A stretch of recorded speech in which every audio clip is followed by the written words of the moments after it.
Eli mind ఎలాంటిదంటే, ఏలీ మనకు తెలిసి హన్నాను దీవించాడు. హన్నాకు ఏ దీవెన అయితే ఇచ్చాడు ఆ దీవెన ప్రకారం నిజంగా సమూయేలు పుట్టాడు అని ఏలీని మనం ఉన్నతంగా చూస్తాం. కానీ ఏలీని దేవుడు అంగీకరించలేదు. ఎందుకో చెప్తా. ఏలీ యాజకుడుగా ఉన్నాడు, వాస్తవంగా యెహోవా వాక్కు ప్రత్యక్షమవ్వాలి. కానీ ఏలీ దినములలో యెహోవా వాక్కు ప్రత్యక్షమగుట అరుదు అని ఉంది. వాక్కు ప్రత్యక్షత లేదు, దర్శనము లేదు, దైవ సంకల్పాలు తెలియటం లేదు, దేవునికి మహిమ రావటం లేదు. ఏలీ ఉండటానికి ఉన్నాడు పెద్దోడు, కానీ పిల్లలదే పెత్తనం, వాళ్ళు చెప్పిందే శాసనం. వాళ్ళన్నా సరైన లీడింగ్ మైండ్ ఉందా అంటే నంబర్ 1 దరిద్రులు. వాడికి తెలియదు, బయటోడు చెప్పినా వినరు, వాళ్ళు అయ్యే చెప్పినా వినరు. అసలు దేవుడు చెప్తేనే వినని వాళ్ళు ఇంక వీళ్ళు చెప్తే ఏమి వింటారు? అంత సైకోలుగా తయారయ్యారు వాళ్ళు. ఏలీలో ఉన్నటువంటి లోపాలు కొన్ని మీకు అందిస్తాను, గుర్తుపెట్టుకోండి. అవి మనలో ఉండకుండా జాగ్రత్త పడాలి దైవ జనాంగం. అందులో మొట్టమొదటిది కుటుంబమును నిర్లక్ష్యము చేయుట అనేది ఒకటి. నంబర్ 1లో రాసుకోండి. ఏలీ టైంలో ఏవేవి జరగలేదో దేవుని సంబంధమైనవి అవన్నీ ఏలీ పోయిన తర్వాత సమూయేలు టైంలో జరిగినాయి. అవన్నీ చెప్తా. ఫ్యామిలీని నెగ్లెక్ట్ చేశాడండి. భార్య బిడ్డలు బ్యాలెన్స్ తప్పారు. బాధ్యత ఎవరిది? మాట వినకపోతే నేనేం చేయమంటావు? పోనీ అనుకుంటే ఎట్టు కుదిరిద్ది?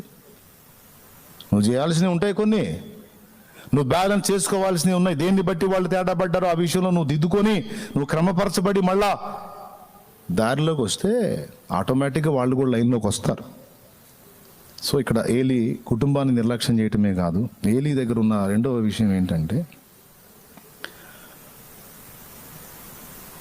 దేవుడు తన వాక్కుని ఇవ్వకపోతే, దేవుడు తన దర్శనాన్ని ఇవ్వకపోతే, తన ప్రత్యక్షతను ఇవ్వకపోతే దాన్ని గూర్చిన దుఃఖము ఏలీకి లేదు.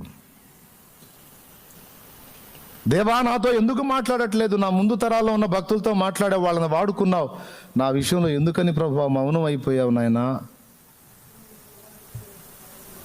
నీ ప్రత్యక్షత ఏది? నీ దర్శనం ఏది? వాక్ ప్రత్యక్షత ఏది? నీ వాక్కు తీసుకొని కదా ప్రజలకు చెప్పాలి. నా పరిచర్యము యాజక పరిచర్య ఏది నాయనా? నీ ప్రసన్నత ఏది? ప్రత్యక్షత ఏది అనే దాహము ఆర్తి లేదు. రాజీ పడిపోయిన జీవితంలో తను ఉన్నాడు. నడుస్తోంది అట్లా నడిచిపోతా ఉందిలే బ్రతుకు పోని అనుకున్నాడు. నిర్లక్ష్య ధోరణి, పర్వాలేదులే అనుకునే టైపు, రాజీ పడిపోయే టైపు, ఇదంతా ఏలీలో కనపడింది నాకు. ఎందుకంటే లేఖనం అన్నది 2-3 చోట్ల మెన్షన్ చేశాడు. ఏలీ మంద దృష్టి గలవాడయ్యాడు అని ఉంటా. చదువు సమూయేలు గ్రంథం దగ్గరికి పద. సమూయేలు మొదటి గ్రంథము 2వ అధ్యాయము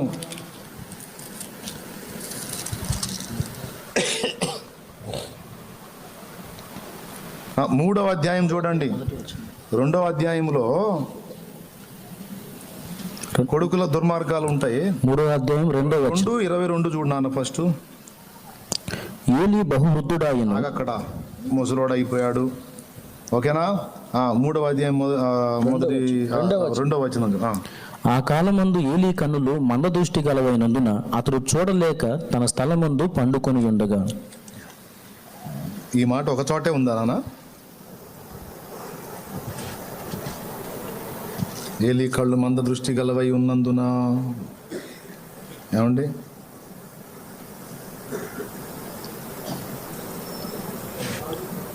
నాలుగవ అధ్యాయములో ఏమండి?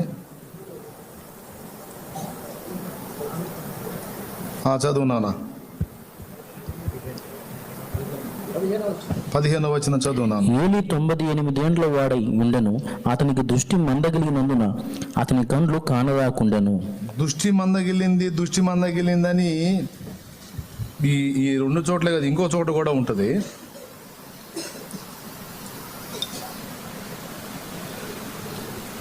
అదిగో 33వ వచనం చదువు నాన్న. 2:33 చదువునానా.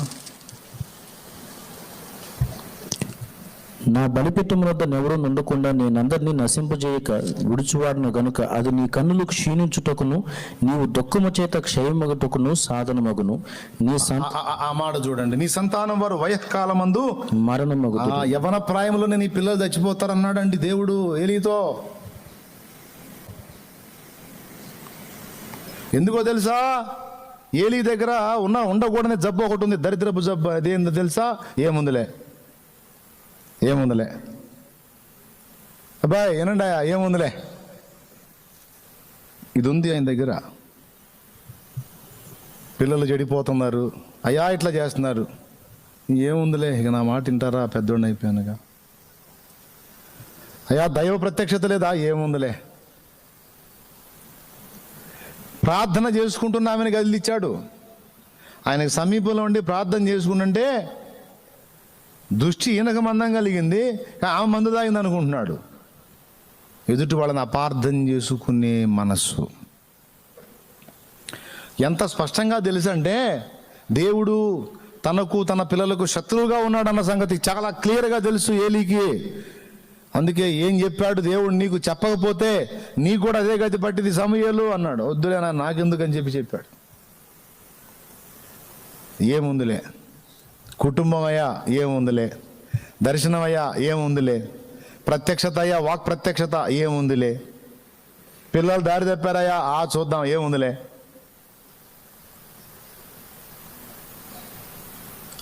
ఆఖరికి దేవుడు తనతో మాట్లాడట్లేదంటే కూడా ఏముందిలే. అరే నువ్వు యాజకుడు అయి ఉండి, నువ్వు జనానికి చెప్పాల్సినోడు అయి ఉండి, వేరే దైవజనుడు ఒకడు వచ్చి నీకు చెప్పాడు ఏం జరగబోతుందో, పిల్లోడు వచ్చి నీకు చెప్పాల్సి వచ్చింది ఏం జరగబోతుందో. అంటే ఎక్కడో ఉన్న దైవజనుడితో దేవుడు మాట్లాడుతున్నాడు, నీ దగ్గర ఉన్న ఒక చిన్న పిల్లోడితో మాట్లాడుతున్నాడుగా, నీతో మాట్లాడట్లేదంటే గుండె బాదుకొని ఏడవద్దా? ముసలోడు అయితే కళ్ళు మందం అయిపోతే గుండె కూడా మందం అయిపోయిందా? అయ్యో దేవా, పసిబిడ్డతో మాట్లాడావు, నాతో ఎందుకు మాట్లాడట్లేదు తండ్రి? ఆఖరికి ఇలా జరిగిద్ది, ఇలాంటి పరిస్థితి వచ్చిద్ది అని ఆ దైవజనుడు చెప్పాడు. సమూయేలు కూడా చెబితే అంటాడు, ఎంత దారుణమైన మైండ్ అంటే, పిల్లల్ని హెచ్చరిస్తాడు. మాట నాకు వినబడింది మంచిది కాదురా, అలా చేయకూడదురా, మనుషులకు తేడా చేస్తే అది వేరు, దేవుడికే తేడా చేస్తున్నారు మీరని ఎప్పుడు చెప్పాడండి? చేతులు గాలాక ఆకులు పట్టుకున్నట్టు జరగాల్సిన దారుణాలన్నీ జరిగినాక అప్పుడు చెప్పబూనుకున్నాడు. తర్వాత సమూయేలు చెప్తాడు కదా, సమూయేలు చెప్పినప్పుడు ఏమనాలండి? ఇలా జరిగిద్ది అని సమూయేలు చెబితే అంటాడు, 3వ అధ్యాయం 18వ వచనంలో చదువు. సమూయేలు దేనిని మరుగు చేయక సంగతి అంతయు అతనికి తెలియజెప్పెను. ఏలీ విని, సెలవిచ్చిన వాడు యెహోవా తన దృష్టికి అనుకూలమైన దాన్ని ఆయన చేయునుగాక అనెను. అదిగో ఇలా జరిగిద్ది నా దైవజనుడు చెప్పాడు, సమూయేలు చెప్పాడు, ఇద్దరు చెప్పారు. చెప్పినప్పుడు ఆయన చేయాల్సింది ఏంది? సెలవిచ్చిన వాడు యెహోవా, ఆయన ఇష్టం చొప్పున ఆయన చేయను కాక ఏముందిలే.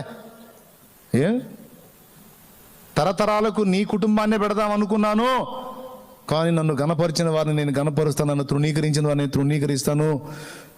ఇట్లా దరిద్ర పనులు జరుగుతున్నాయి, దౌర్భాగ్యుడు, నువ్వు స్పందించకుండా, నువ్వు ఖండించకుండా, యాజకత్వం నుంచి వాళ్ళని తొలగించకుండా, వాళ్ళే ఉండాలి. ఎందుకు ఉండాలి? వాళ్ళు అయోగ్యులు, వాళ్ళు ఇంకొకళ్ళని ఎంపిక చేయాలి. నువ్వు అలా చేయకుండా వాళ్ళే ఉండాలి, వాళ్ళు ఏ డ్యాన్స్ చేసినా వాళ్ళే ఉండాలి, నా పిల్లలు ఉండాలి. ఏ క్యావ్ రే.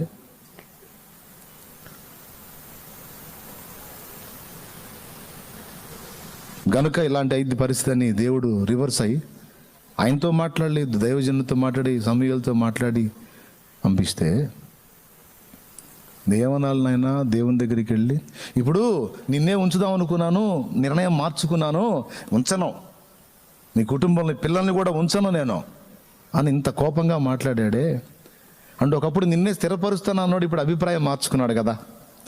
అలాగే నేను ఉగ్రత కొమ్మరిస్తాను అన్నోడు కూడా పాదాలు పట్టుకుంటే అభిప్రాయం మార్చుకుంటాడు కదా. మార్చుకుంటాడా? మార్చుకోడా? అలా ఎన్నిసార్లు మార్చుకోవాలా దేవుడు?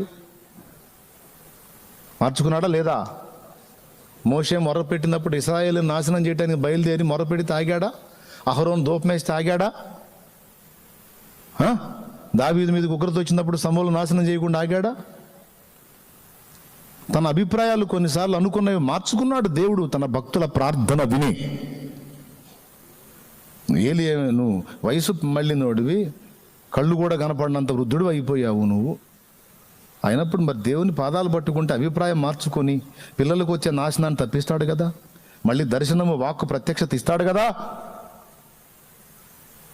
అంటే బ్యాలెన్స్ కావు, ఎదుటి వాళ్ళని అపార్థం చేసుకుంటావు, తొందరపడి మిస్అండర్స్టాండింగ్ చేసుకుంటూ ఉంటావు. కొంతమంది సైకాలజీ అండి దైవజనులదే. నీ రంధ్రాలన్నీ నీ దగ్గర పెట్టుకుంటావు, నీ లోపాలన్నీ నీ దగ్గర పెట్టుకుంటావు, నీ వంకర టెంకర్లన్నీ నీ దగ్గర పెట్టుకుంటావు. నిన్ను నువ్వు చూసుకో. ఆమె మందు వేసుకొని మూలుగుతుందంట.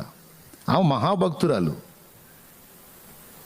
ఆయనకున్న పట్టులో వీసుమంతు కూడా నీ దగ్గర కనపడదు. మనం అనుకుంటాం ఆయన దీవిస్తే సమూయేలు పుట్టాడని. కాదు కాదు కాదు. ఆమె వచ్చి తిరిగి ఏలీ దగ్గరకు వచ్చి నా ప్రార్థనకు జవాబని చెప్పింది చూడు. 14వ వచనం నుంచి చదువు, లేకపోతే ఒక నిమిషం.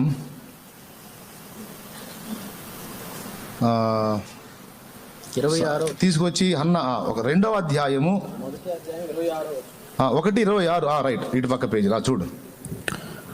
నా ఏలినవాడ 26 చదువుతున్నాడు చూడు. నా ఏలినవాని ప్రాణముతోడు నీ యొద్ద నిలిచి యెహోవాను ప్రార్థన చేసిన స్త్రీని నేనే.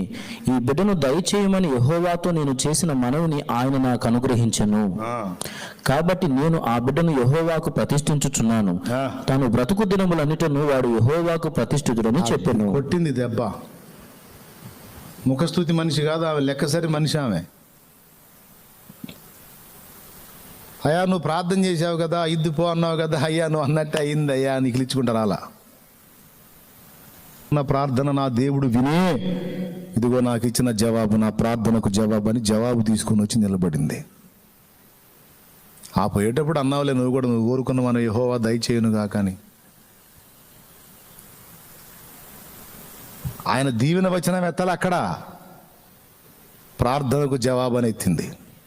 యెహోవా ఇచ్చాడు కనుక యెహోవాకు ప్రతిష్ఠిత చేస్తున్నాను వీడిని. సమూయేలుని దేవుని కొరకు పెంచింది. ఇదిగో వాడు యెహోవాకు ప్రతిష్ఠితుడు అనగానే వాడు అక్కడనే యెహోవాకు మ్రొక్కెను అని రాస్తుంది.